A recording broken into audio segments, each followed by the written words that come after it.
Welcome back to Crime Chats. Tiny room, microphone, endless crimes. Yeah. This is the case of Linda Brown. I would like to really highlight the victim here. Linda is the victim.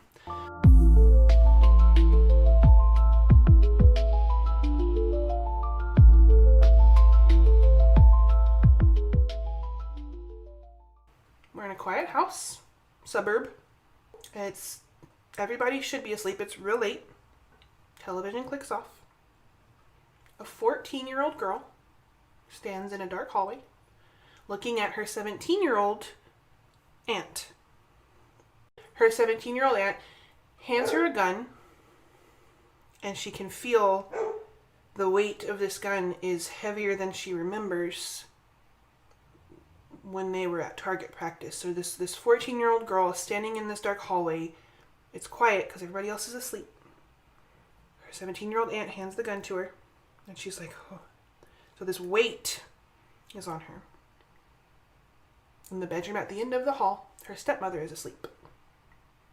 There had been no arguments, no heated disagreements, no warning, just a single shot. And then another one that was fatal. But this wasn't a spontaneous act. It was weeks, months, maybe even years of planning, of grooming, of subtle conditioning. Of a father reshaping reality of his daughter and sister-in-law. On this episode, we're unpacking a murder that did not begin with violence. It began with manipulation to an abhorrent degree. Trigger warning. There is definitely abuse happening in this episode being discussed. So please listen, watch at your own discretion, or click off now. This is your warning. Now, who are the Browns? Well, you had David. David Brown was, at the time, in 1985, he was 36. And he was so smart. Yet again, we have another smart guy, right? Different from Gareth Williams, who was super smart and this innocent genius, right? He was innocent morally. Yeah, we love Gareth. Mm-hmm. David Brown used his intelligence to manipulate people. He's an opportunist? Kind of. So he looks for the weakest person because he knows they're going to be easy to trick. So we have David, 36 at the time of this incident, which we'll get into more.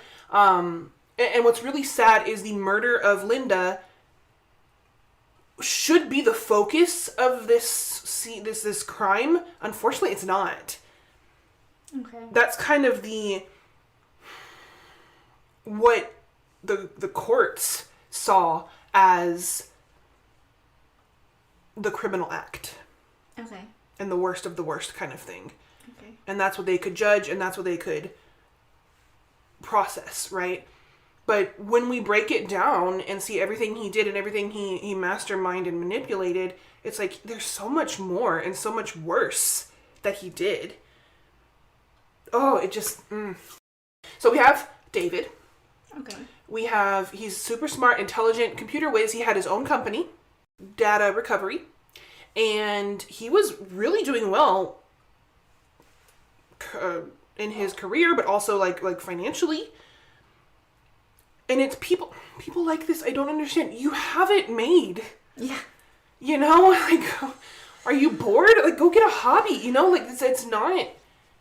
It infuriates me. Anyway, okay, so then we have Linda, who unfortunately is the murder victim. She was 23. She was David's fifth wife. Okay. And she was a homemaker. She was a stay-at-home mom. And Crystal is the child of David and Linda. It is their only genealogical... That's weird. I don't know why I said it like that. She's their only child that they had together. Okay. There's a lot of blended family here. Biological? Is that what you're looking at? Thank you so much. Words. Words. Words are fun. Words are fun. So it's the theme of it's the theme of the show here. Because he has 5 wives right now, right? This is his 5th that just died, Linda. So you can imagine there's going to be a lot of blending in the families happening. And she's really young. She's 23. So she comes from a family, duh, don't we all? Galinda, she had a mother, as so many often do. But you have Linda coming from her family, and Linda has what we know, a brother and a sister. Okay. Younger sister Patty, Okay. Patricia, Patty, is very integral to this story. She, at the time of the murder, was 17. She's the 17-year-old aunt that hands 14-year-old, next person, Cinnamon. Cinnamon is her name. Oh. The 14-year-old. Okay. I know. It's a great name for a dog. I think she was... I have no idea. I don't know. When you said handed her cinnamon, I thought she like handed her like 14-year-old cinnamon, like a pack of some cinnamon, or like a I don't know, cinnamon like stick. a cinnamon stick or something. Like I was like, that's weird. Okay, okay. I mean, you think now people have, the name game just started, like the weird names. So Patty handed Cinnamon a gun. Correct. Okay. 17-year-old Patty Got it. handed 14-year-old Cinnamon the gun to shoot 23-year-old Linda. Oh, okay. Patty and Linda are sisters. Got it. So she didn't want to. We'll get into that. Okay. It's not about want. I'm It's not about want yet. I'm just giving the names. I'm laying the groundwork here. okay. Okay? All right. Getting So, ahead of myself. Okay. right now, we only have, I think, 5 people. That's it. That's all the people we're going to talk about Okay. in terms of the family. We've got David, we've got Linda, we've got Patty, we've got Cinnamon. So 4. Well, and then, Baby doesn't come into play. So Baby's fine. Baby is alive and well today. She was never even... That's baby Crystal. Crystal, she's fine. So we're not even going to talk about her anymore. Okay. She's fine. Okay. So those are the 4 players of this story. Okay. Okay? So, what's a little frustrating about this case is that there's not a whole lot of investigative discovery given to the public, like public access kind of situations. There's not any pictures of their house for public access. There's not any photos of the arrests. Like, none of it. So there's a lot of, what I'm saying is I had to do a lot of work on this one, so come on, give me some, I'm just kidding. So, what did happen? What was the crime? We know that Linda was killed. We know that there are teenagers involved. California. And then a lot more is going on. But what was the actual crime? So Linda Brown, the 23-year-old woman, she was shot twice at close range in the abdomen while she was asleep. A pillow was covering the muzzle of the gun to muffle the sound. Just as explained and instructed by David, for the girls, the teenagers, to follow through on, so it wasn't so loud. Now, I'm mentioning David here because while David did not pull the trigger, David wasn't even in the house at the time of Linda's, of her death. Even though it was late at night, his daughter, 14-year-old daughter, Cinnamon, was there. His 17-year-old sister-in-law, Patty, was there. Linda's sister, right? He was not there. And we'll get into why, because it's really important. David, was a master manipulator of the grossest degree. I have always struggled to describe predators like David, and hopefully I'm not alone in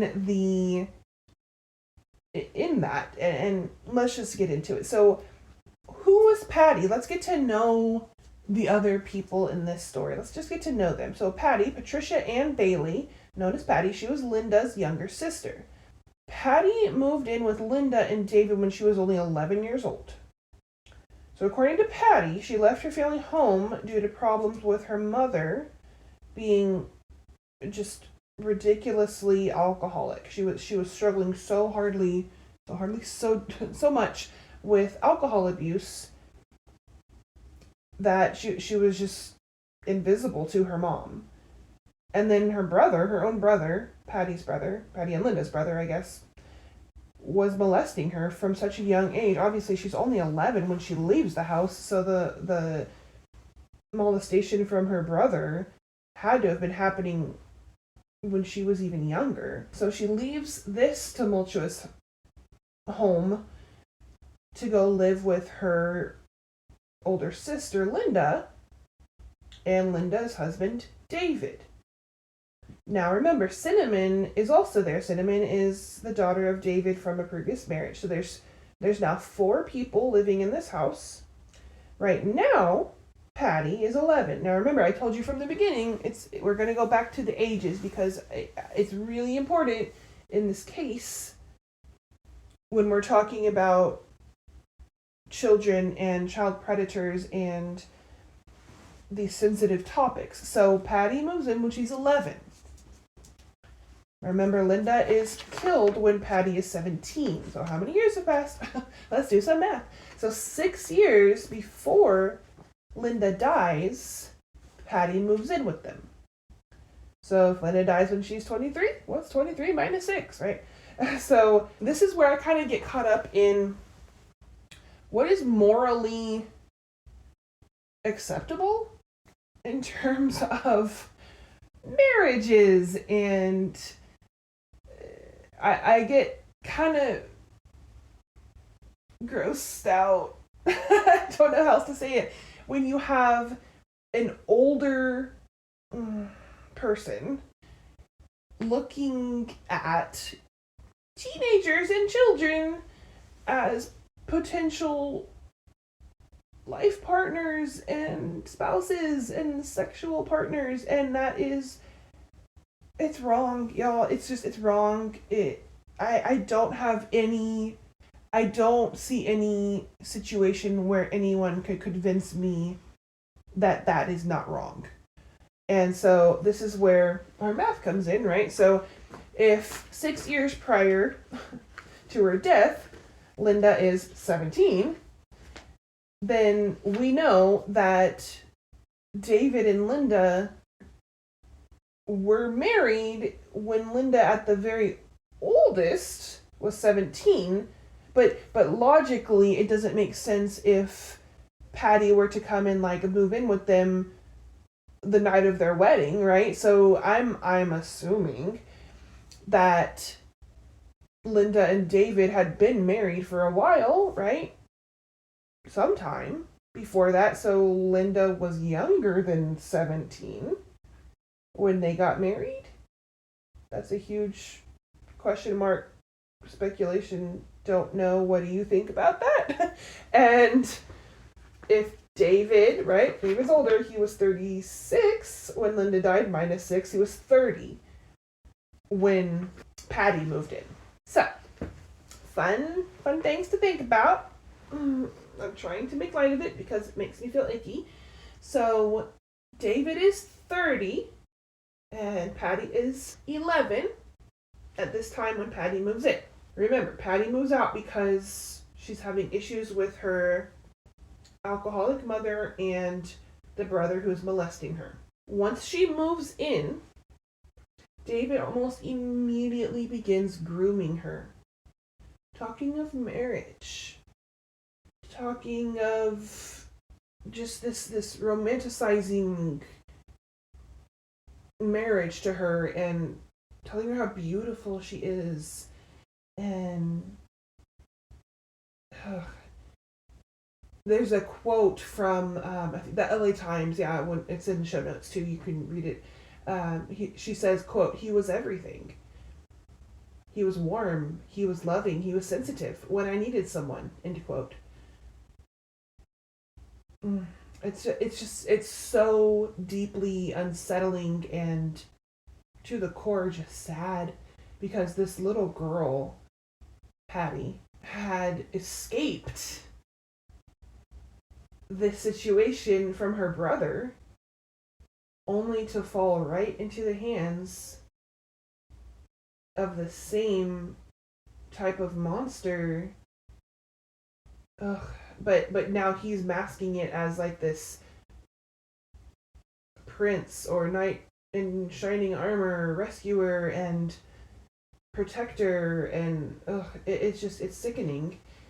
And she said very soon after that, fondling began. By the time she was only 15, David began a fully sexually abusive relationship with her. Patty explains that they would have sexual intercourse, but usually once a week, when her sister and David's adult wife was somewhere else, like in the shower or out shopping or, getting groceries or something. He would be just disgustingly animalistic with this teenage girl that he was grooming. Oh, it's so nasty.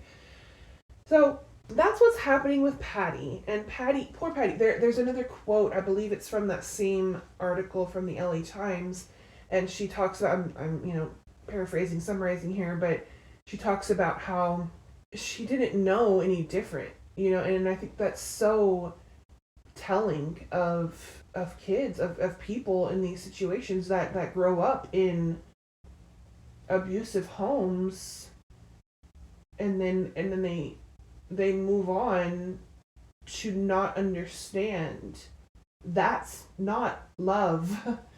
But they don't know that, and so they accept that same behavior from other potential partners or friends, quote unquote, right? Because that's what they know, and that's just how every house is, and that's how every marriage is, and that's how every relationship is. That's what love is, and it's just so deeply sad to me.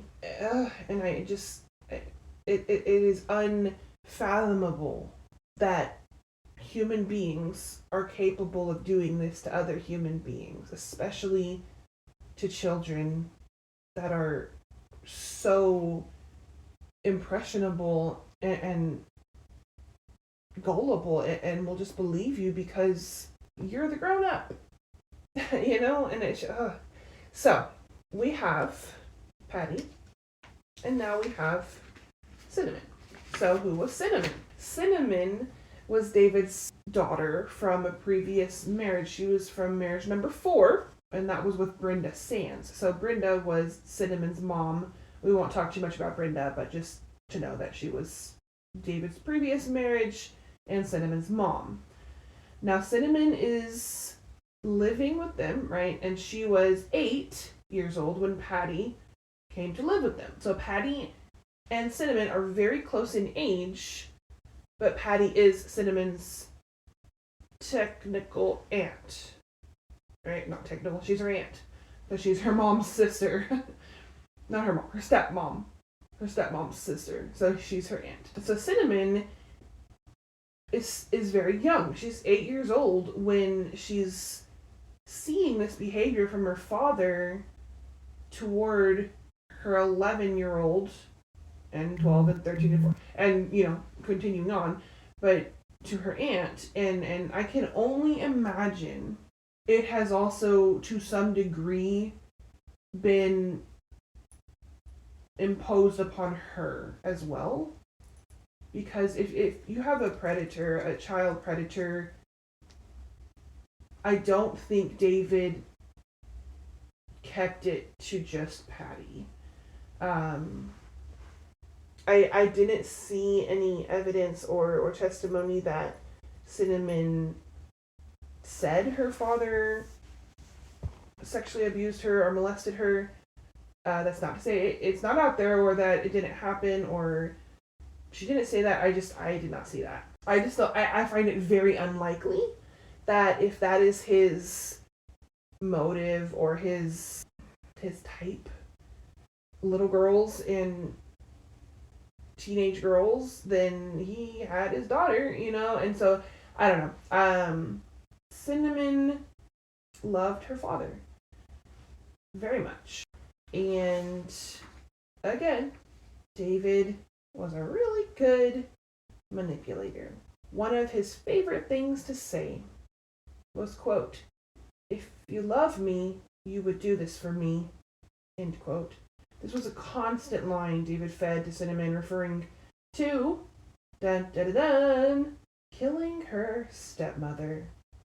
So, David has already started planting this idea in Cinnamon's mind that Linda is in the mafia. Linda, his wife, is in the mafia, and Linda and Patty's brother, the one who was molesting Patty, is also in the mafia. So they're in the mafia, and they're going after, they're conspiring against David to kill him and take over his business, the data recovery business. And he's scared. He is scared for his life. He's telling his child daughter this, and I mean, I'm sure he's doing it very masterfully and artfully, but again, children are gullible. They believe the adults in their life that they've been groomed to trust. "If you love me, you would do this for me," he says over and over and over again. And Patty is brought into this lie as well, and she's believing it too. So Patty and Cinnamon are now under this spell of David's, that he is in fear for his life from the mafia, who are now his wife Linda and her brother, that's also Patty's brother, that are plotting to kill him and take over his business, data recovery. So, again, Lisa and I had this discussion about this specific thing. I'm trying to make sense of this. It does not make sense. Nobody believes this as an adult. But they're not adults. They're children.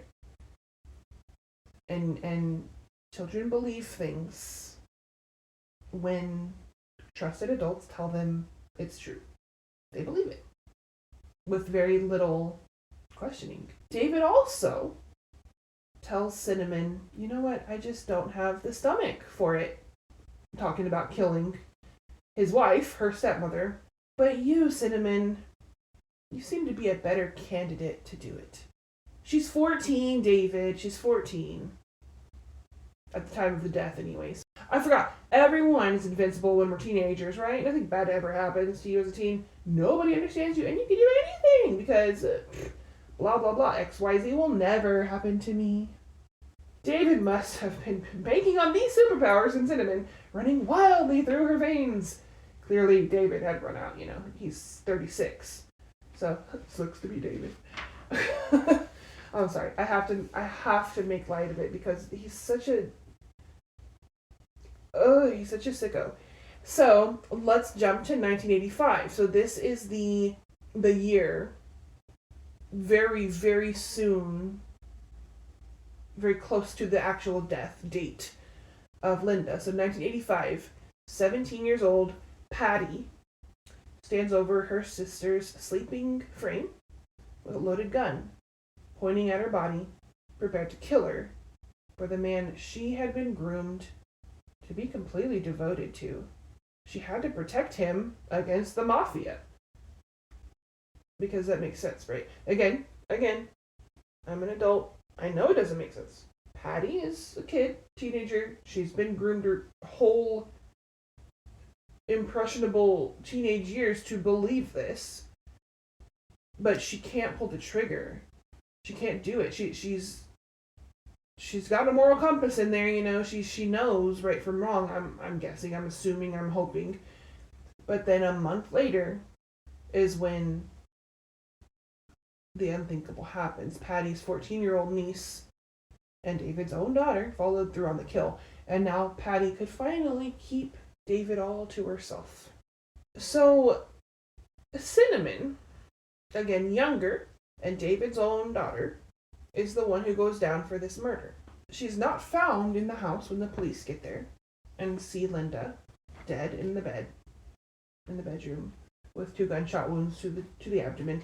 She's not there. They do end up finding her curled up in a doghouse in the backyard. She's got vomit all over her. There's vomit near her, and very clearly in the vomit pools are bright orange pills. She's also clutching a note, and kind of in and out of coherence and consciousness. The note says, "Dear God, please forgive me. I didn't mean to hurt her." So, to police, this initially looks like a teenager in the heat of hormonal upheaval and passion is suicidal and has a psychotic or some kind of breakdown and takes a bunch of pills and shoots her stepmom, tries to kill herself, and then I'm not even gonna say and then. That's the story. That is the story. Patty repeats that story. Cinnamon repeats that story. Remember David? Oh yeah, David. David wasn't in the house. David was not in the house that night. And when questioned about why he wasn't in the house, he was like, I was so sick of Cinnamon and Linda bickering and fighting. I had to get out of the house. Okay. That was a cover. That was an alibi for him to not be there, to have plausible deniability, but that was his story. So he wasn't at the house when it actually happened, but he did orchestrate the whole thing. For years, he groomed these girls. For years, he tricked them. He fed them these lies that he was in danger and he needed them to protect him and carry out these acts and these heinous crimes because his life depended on it, and he wasn't strong enough, and they were so, oh my gosh, I can't even pretend to be him because it makes me just bleh. He was just a master manipulator. We all know the type. Okay, I keep saying master manipulator, but we all know the type. It's like this charming guy, girl, whatever, says all the right things to make you feel all warm and butterfly, fluttery, only to turn around and demand tasks of you in a sheepish way. Oh, I can't do it, but can you do it? In like this convincing but completely nonsensical way, or for nonsensical reasons, right? We know that person. We have experienced that person. I hope you're not that person. He promised grand things to Patty, his teenage bride, and then convinced his teenage daughter to take the fall for the crimes because here are his reasons. Number 1, she was a minor. She wouldn't be charged with murder. Okay, that's a lie, but she believed it. Number 2, she wrote a convincing suicide note after he read through, helped her revise and edit multiple versions. They did it together. They planned it. So these are the reasons Cinnamon, the 14-year-old, was chosen to be the one to take to kill Linda and take the fall for it.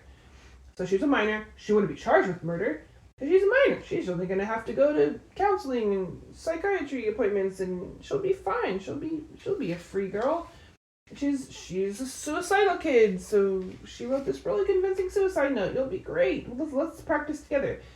And she was found in a literal doghouse with a suicide cocktail that, fun fact, David himself mixed for her, his own daughter, for her to consume, so it would look more believable that she was the killer and then try to kill herself.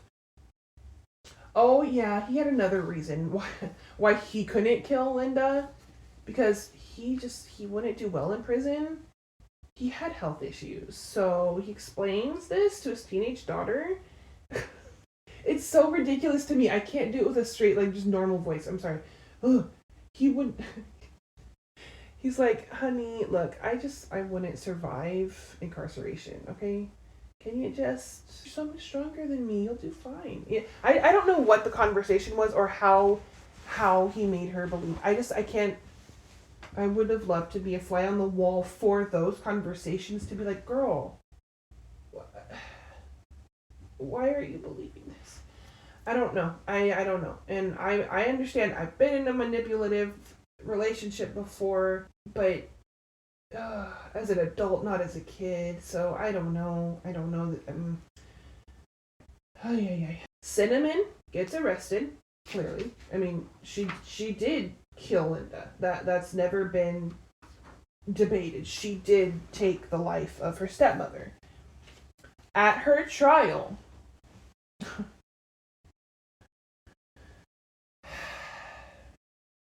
David sat in the gallery, audience, whatever we want to call it, right? Behind Cinnamon's mother, remember Brenda? And nearly the entire time Cinnamon was testifying, or the whole time, right?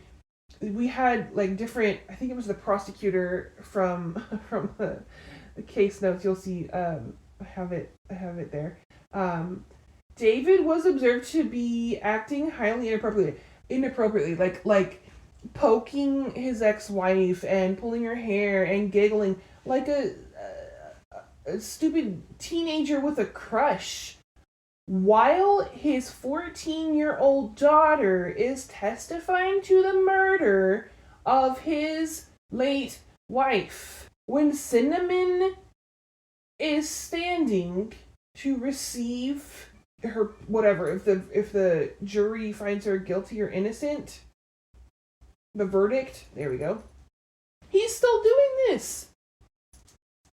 He's still acting a fool, and it's just so inappropriate. I can't with him. And so Cinnamon was charged with first-degree murder. She was sentenced to 27 years to life in the California Youth Authority. And David was just not present for it. I mean, he's just... Anyways. Now, she's in prison now. Or youth... kid prison. I don't know how that really works, because I don't know. And it was the 80s. But we also have Patty and David on the outside. They're coming to visit Cinnamon in jail, keeping her spirits up and telling her, oh, you're doing great, don't worry, you won't be in here that much longer. It just takes a little time to get things situated, and you're going to get your psychiatric appointments soon, and you'll be out, no time, don't worry about it, you're a kid, remember, you're not going to stay in here much longer, blah, blah, blah, right? So, for a while, Cinnamon is still under this spell of, okay, great, I still believe all this. While this is happening, David collects on Linda's life insurance money. Now, there are a few sources that have pretty similar accounts here. David had taken out the equivalent of, let me get this number right, because it's a hefty one. Dun, dun, dun, dun. 1.06 to $2.5 million in today's money in life insurance on Linda before she died. So he cashed in on that after she was murdered. Now remember, he wasn't in the house. He didn't pull the trigger. He wasn't there. So according to insurance companies, technically he wasn't guilty of that, so he could get the money. I guess it was easier to do that in the 80s. I don't know. So he got all this money. And then he married his next wife, number 6. Guess who? Patty. His 5th wife's kid sister that he had been grooming for the past 6 years from the age of 11. That's totally normal. Ugh. So, yay! And they moved out of that rental property that was a completely normal house, family house, and he bought a multi-million-dollar, in today's money, home in Anaheim, which is a nicer, uppity area to live. The kind of similar area of California, but just kind of nicer. It was just a nicer, more expensive, more lavish place. And he bought 3 brand new cars and a motorhome. So he's kind of living nice, right? So they're going back and forth with this, right? They're doing all this, and they're still going to see Cinnamon. While that's happening on the outside, Cinnamon is getting visits also from, investigators and prosecutor and other people too. And she's sticking to this story that David has fed her for years.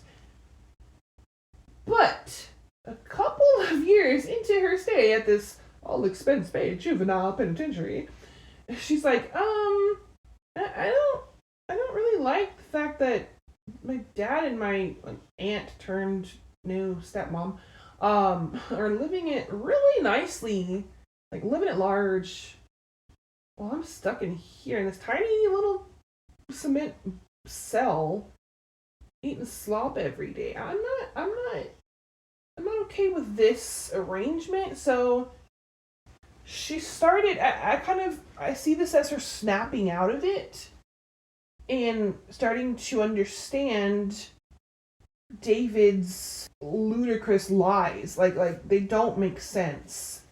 And she's understanding the prosecutor is telling her logical things.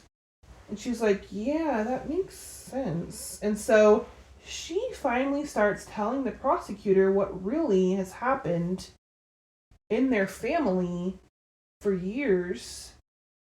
And in February of 1992, Cinnamon was paroled from the California Youth Authority, and David was charged with 3 counts of conspiracy to commit murder, 3 counts of solicitation to commit murder, solicitation to commit perjury, subordination of perjury, and conspiracy to commit arson. I don't know where the arson thing comes in. However, where did all of these other counts come in, these charges? Well, while Cinnamon is spilling the beans, they had arrested David because they were like, finally, we get something on this guy. Because I'm sure they were very suspicious of him anyways. But all of his like weird behaviors in the courtroom and stuff. So they have him in custody at some point while Cinnamon is still talking to them. So while he's in custody in jail, David is like,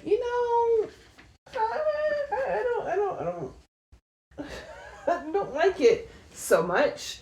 So he wants to decide. He has decided, I need to call my brother. I have all this money from this life insurance from Linda, and my old cellmate that was just here, Richard Steinhardt. He's such a good guy. He's about to get out. His time's almost up. He's a good dude. I bet he would like some money to help him restart when he gets out.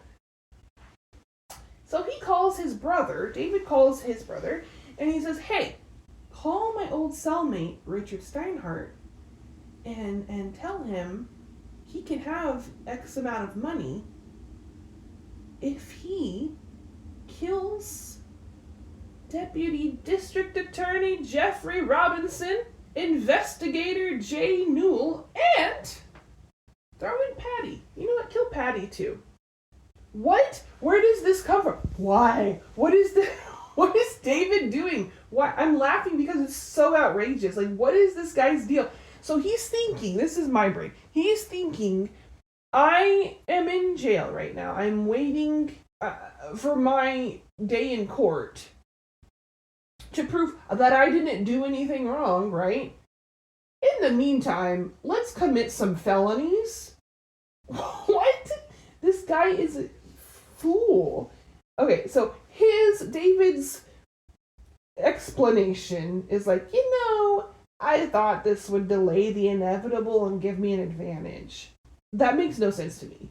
I do not understand that. Delay the inevitable? Buddy, it's gonna paint a brighter target on you, fool. Ugh. So Richard Steinhardt, his previous cellmate that he had just propositioned, he was like, no. I'm about to get out of jail. I'm not about to do something stupid and make me stay in here longer, bud. So, hey, prosecutor, I will happily wear that wire for you. And so he was wired up and talked to David like he was totally in on it and gonna do it. And then he ran right back to the prosecutor and he was like, here's your recording device with all the recorded conversations on it. So when David goes to court with all of, these 3 counts of conspiracy to commit murder, 3 counts of solicitation to commit murder, all these things, David was sentenced to life in prison without the possibility of parole after those recorded jailhouse phone calls obliterated his defense. He is literally on record soliciting his former cellmate to kill Patty, the investigator, and district attorney. Yeah. So he had no chance. All the other stuff, and I say stuff lightly, but like what he did to Cinnamon and Patty, all of that could be circumstantial or hearsay, I'm assuming. But you have things on record, you have your voice, your face, you put things in writing, buddy, that you're done. You are done.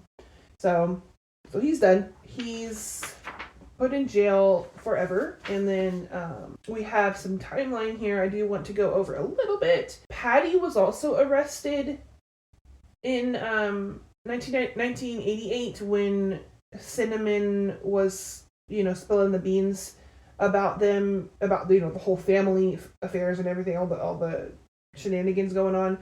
Because obviously Patty, while she was definitely under the control and manipulation of David, she was still an accessory to all of these things. So she was also arrested.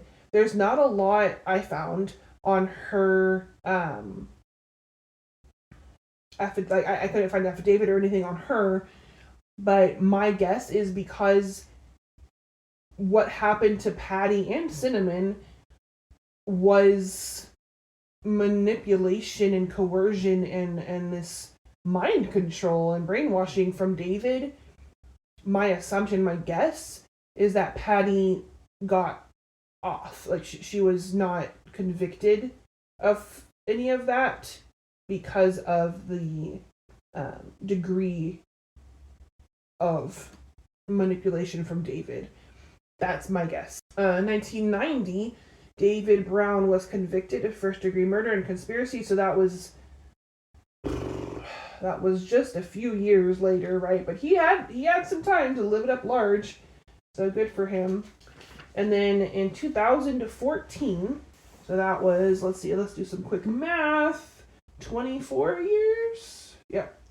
24 years after David is put in prison, he dies at the age of 61 in California prison hospital. So he is no longer a smear on this earth. Unfortunately, what he did to Cinnamon and Patty, and what ultimately led to the death of Linda, is, I'm hoping, something that these women now are able to work through mentally, and psychologically, and understand that they are worth more than what he ever did to them. Cinnamon, these are some updates for you guys, because case is over now, so updates and recent news and things. So Cinnamon, during her 7 years in prison, in her prison stay. She did earn her high school diploma and an Associates of Arts degree. So she was making something of herself. She used her time wisely. She was productive, and good for her. We also have a good amount of entertainment, I'll say, sources coming from this case. We had a couple of true crime books come out. We had a TV adapted movie. TV adapted, yeah, we'll call it that. In 1991 called Love, Lies, and Murder, which is just a dramatization of Linda's murder and the Browns family. And it was pretty widely liked, widely approved of, widely accepted, and it's referenced quite a bit when this topic or this case comes up. It was well done. Apparently, I haven't seen it. I would like to, now that I'm pretty well versed in this case. Crystal, remember Baby Crystal? Baby Crystal, which was who is David and Linda's biological child, is purportedly doing well. Some sources say that Patty and she are even on speaking terms, and I do have mixed feelings about that. I originally was uncomfortable that Patty is in her life, because Patty was a huge part of why Linda is dead. But then Lisa and I were talking about it, and Lisa was saying, well, Patty only did that because of what David forced in her brain and warped her reality to be. And now that David is out of Patty's life, ideally, hopefully, we're hoping, she's able to have a healthy outlook on life and love and relationships, and so I really do. I've changed my perspective on that snippet, that update, that Patty is reportedly, assumedly, allegedly, in contact with Crystal, and that they have a positive relationship. I think having a shared trauma bond is something that it is unique, and if they're able to talk about that, it's something that literally nobody else on the face of the planet will be able to understand on the level that the two of them will. Or, I mean, Cinnamon, but yeah, the three of them will. So that is the case of Linda Brown. David Brown. I don't like giving the bad guy the lead title here, but unfortunately I did on my notes. Let's not forget Linda, Cinnamon, Patty. They were victims here. And if you are a victim of abuse in any way, please reach out to a crisis hotline or someone you trust to get out of that situation. I have been in an abusive situation. I understand how hard it is to get out, to break that cycle. Please, you are worth more than what is happening to you. Please know that you are loved and you are worth loving. Until next time, goodbye.